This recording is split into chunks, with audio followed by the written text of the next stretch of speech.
Welcome back, ladies and gentlemen, to The Boy Who Dared, Day 2. All right, yesterday we met our main character, Helmet, both when he was 17 and in prison, and when he was a little boy. I think he was like 5 or so. Didn't they say 5? School age, anyway.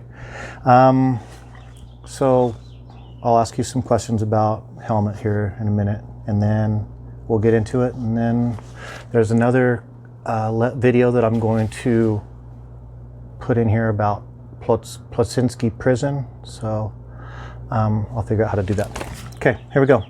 Another memory. School is out, and Helmet is sitting on the floor playing with lead soldiers. He is next door at his grandparents' flat because Moody is still asleep, tired from her night shift.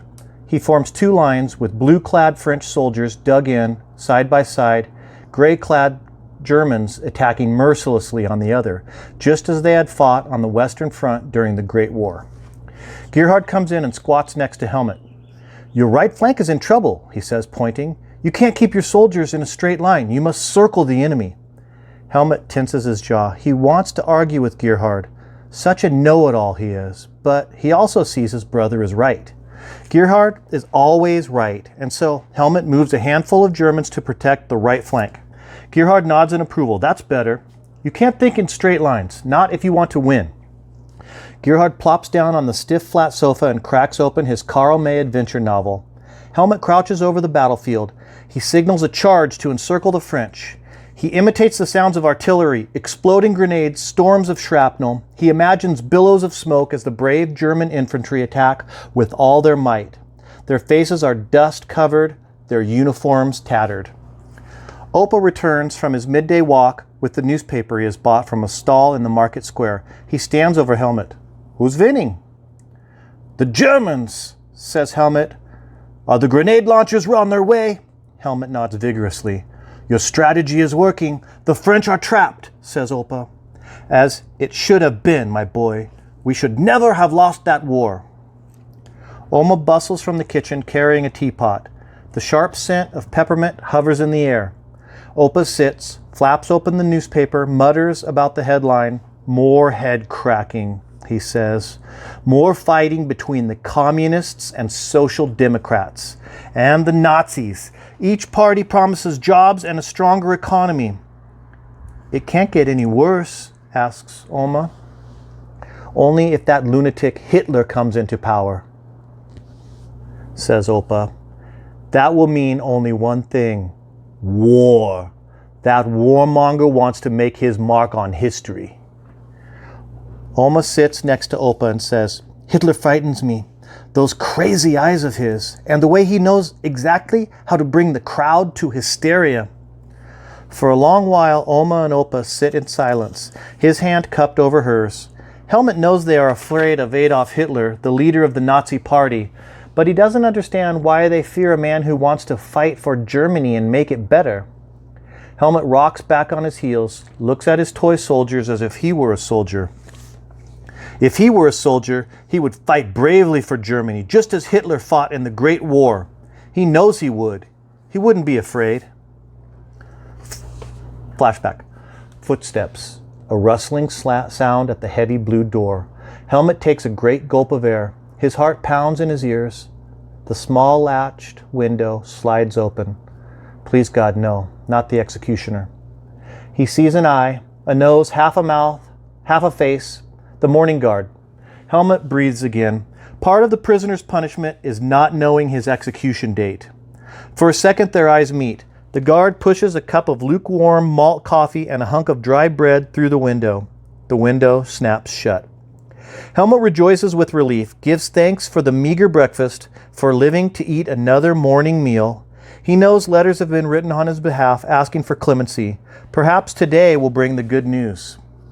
He gnaws on the hard, stale bread, thinks about breakfasts Moody made. Rye toast slicked with red currant jam, made with berries that Helmet picked himself. For supper they ate whatever Moody could afford to cook that day, usually turnips and potatoes and cabbage. Helmet and his brothers never went to bed hungry. Moody made sure of that. There were plenty of nights he wished for something more to eat. He remembers how all of Germany was very poor and how Adolf Hitler promised to make everything better. Work and bread, that's what Hitler promised. Helmut remembers the day Hitler was appointed chancellor, how the flat smelled of fresh rye bread and sausage and fried onions. Moody celebrated, everyone did. Okay, flashback. It's January 30, 1933, and nearly noon. It's almost dismissal time, and Helmut is sitting on a hard wooden chair in the school auditorium.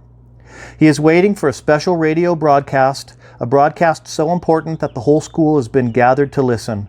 At first, his classmates sit quietly. As the minutes tick toward dismissal, the boys fidget, swinging their legs, tapping the floor with their heavy brown shoes, whispering and snickering when their teachers aren't looking. Helmut is filled with a sense of anticipation. Something big is about to happen. He can feel it. He felt it for days. It has something to do with Adolf Hitler, he is sure. At the front of the auditorium, a 5th grade teacher turns on a large radio. It crackles, and a stormy apparigio from the final movement of Beethoven's Moonlight Sonata bursts forth. Its ferocity underscores the day's unquiet. The teacher twists the knob, tunes in to the German Reich station, the RRG. The radio squawks, and then a newscaster speaks in a whisper. Guten Tag. Good day. He says, as if he doesn't want to disturb anyone, as if he is about to apologize for interrupting the school day. But he doesn't apologize. Instead, his booming voice fills the auditorium. Reich President Paul von Hindenburg has just formed a new government. Adolf Hitler, leader of the National Socialist Party, has been sworn into office as the new Chancellor of the Reich. Marital music swells from the speakers. Something inside Helmut swells too. It has happened. Hitler is Chancellor. This is big news. The room buzzes. Several older boys, 6th graders, leap to their feet. They clap one another on the back, thrust out their right arms in a Nazi salute, and bark, Heil Hitler! Helmut is amazed at their boldness, even more amazed that not one teacher grabs them by the collar and shakes them and tells them to sit to mind their manners. Those swaggering boys belong to the Jungvolk, the Hitler Youth group for boys 10 to 14. They sport brown shirts and swastika armbands, shiny belt buckles, and best of all, daggers inscribed with the words blood and honor that glint from leather sheaths. The boys' eyes glitter. Do you hear that, Schlegman? Says one boy, leering. There aren't many Jews in the school, but the Hitler Youth want the school yard to be Judenfrei, Jew-free. Benno Schlegman ignores their taunts. He gazes stonily ahead, but 2 angry red splotches grow on his cheeks. The teachers ignore the Hitler Youth. They are too busy whispering sharply with the other teachers, fighting over the reasons why Germany is so desperate for Adolf Hitler. It's the same grown-up argument Helmut heard everywhere, between his mother and his grandparents, among his neighbors in the tenement, floating out the teacher's room at school, and even among the older boys in the schoolyard. At last, wait and see, says one teacher. Hitler will get Germany out of this mess. No more unemployment, no more inflation. He will bring jobs, food for our tables. Another teacher shakes his head. Bah, Hitler is a lunatic. He will bring war. And so the argument goes back and forth among the teachers.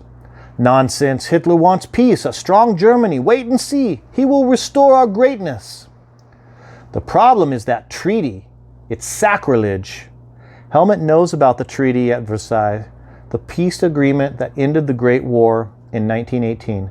The treaty forced Germany to take all the blame for starting the war and to pay high reparations that made Germany poor. The treaty caused unemployment, poverty, inflation, and mostly it brought shame and humiliation to Germany. A few teachers seem unconcerned by these arguments. They shrug their shoulders and stand idly with their hands in their pockets. What do I care? Hitler, what does it matter? All the promises sound the same, nothing but lies. Mark my words, Hitler won't last long. The German people won't be ruled by an idiot.